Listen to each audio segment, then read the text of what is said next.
पड़वा में पाप कटाड़ जो काटो करम कामना पाप कटाड़ो अरे काटो करम कामना पाप कटाड़ो अरे काटो करम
जी।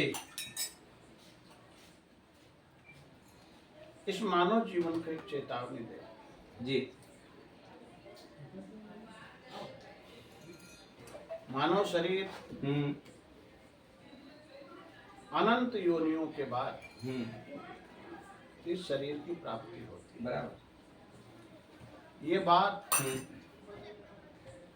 ऋषि मुनि वेद शास्त्र सभी महापुरुषों ने जी अपने अनुभव से हाँ और भजन के द्वारा हाँ अपने आत्म तत्व में स्थित होकर जी अनुभूति करके वाह प्रामाणिकता के साथ जी ये संकेत हाँ इस मानव समाज को दिया दिया कि मानव जीवन का जो समय है हाँ जो अवसर है हाँ ये बाद में फिर लौट कर आने वाला नहीं क्यों क्यों मानव जीवन अनंत यात्रा हाँ इस जीव की यात्रा जी बहुत लंबी हाँ कई करोड़ कल्प का बाद हाँ मनुष्य जीवन हाँ इस जीव को प्राप्त हो जी हमारा भारतीय संस्कृति का आधार पर हाँ हमारे यहाँ 4 युगों की हाँ गणना बताई गई जी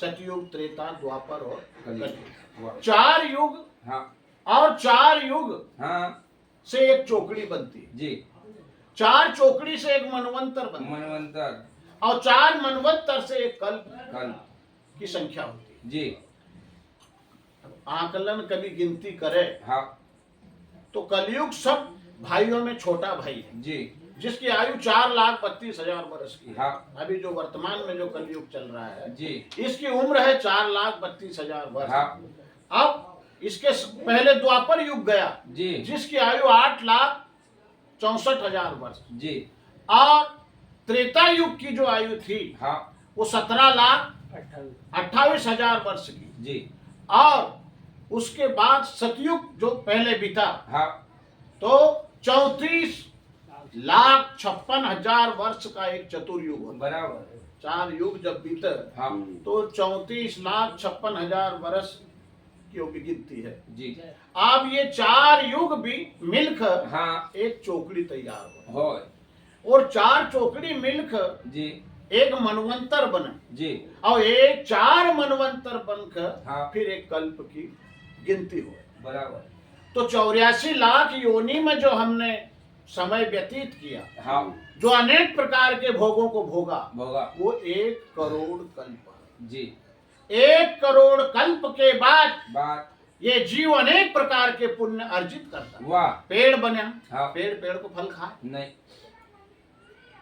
पेड़ की लकड़ी पेड़ काम ले नहीं पेड़ की फूल पत्ती सारा लोक हितार्थ के लिए। वाह गाय गाय को दूध पिए, नहीं लोक कल्याण के लिए। जी इस सृष्टि का मनुष्य को छोड़कर हाँ प्राणी मात्र परमार्थ कर रहा है। वाह इसीलिए सिंगाजी बाबा ने वो पुरावा दिया है 84 लाख योनि का, जी कि पूरब जन्म को पुण्य जो लड़्यो वाह फिर पायो मनुष्य मनुष्य अवतार क्यों मिलो, क्यों पुण्य कब कमाया। जी अभी तो हम पुण्य छिन्न कर रहे हैं। हाँ अनेक क्षेत्रम कृतम पापम पुण्य क्षेत्रे विनश्यते। जी मनुष्य अनेक योनियों में भ्रमण करके पुण्य जो अर्जित किया वाह वाह और इस मनुष्य योनि में आकर उस पुण्य को बर्बाद कर रहे हैं। जी सिंगाजी बाबा ने कहा कि ब्याज के खातिर मूल गमायो, हाँ। खाए चले उल्टो टोटो। वाह ब्याज का खातिर आदमी पैसों बांट दे जी और लेना वाला मन में बेईमानी हो तो मूल भी गयो। गयो इसी प्रकार जो हमने मूल लाए हैं, जी क्योंकि हम सब यहाँ जो कर्म कर रहे हैं इसके लिए नहीं आए। ये हमने अनेक योनियों में सब कुछ भोग लिया, कोई कर्म भी बाकी नहीं छोड़ा। नहीं नहीं जो अभी हम कर रहे हैं, घर बनाना, मकान बनाना, बच्चे पैदा करना, खाना पीना, सोना, जागना, मल मूत्र त्यागना, जी। ये सारे कर्म हाँ। अन्य योनियों में सारे कर्म भोग चुके, कोई भी कर्म हमने बाकी नहीं छोड़ा। नहीं छोड़ा हाँ, दूसरी योनियों को जो अधिकार नहीं है जी भजन करने का, हाँ अपने घर जाने का जो स्वतंत्रता हाँ दूसरे जीवों को नहीं है, केवल मनुष्य के अलावा, बराबर वो काम हम अन्य योनियों में नहीं कर पाए। जी। इसके लिए परम पिता परमात्मा ने हमको मानव शरीर दिया दिया है। जय मनुष्य शरीर को उद्देश्य घर मकान पोर्यापारी इनमें उलझकर फंसकर मर जाना नहीं है। हाँ। मनुष्य जीवन का उद्देश्य है प्रभु प्राप्ति। वाह वाह इसीलिए सिंगाजी बाबा आज इस भजन के माध्यम से कह रहे हैं, काय ये आयो अवसर, चुको मत ये मनुष्य जीवन एक अवसर है। जी ये अवसर का कभी हम चूक गया हाँ तो फिर ये अवसर कितो अभी अपन गिनती लगी कितो समय बाद एक ही लेना सिंगाजी बाबा ने आज यो मानव जीवन को जो समय है, हाँ जो मानव जीवन की जो अवधि है, हाँ एक सिंगाजी बाबा ने एक पल की उपाधि दी। बराबर एक पल की हम रोज बधावा में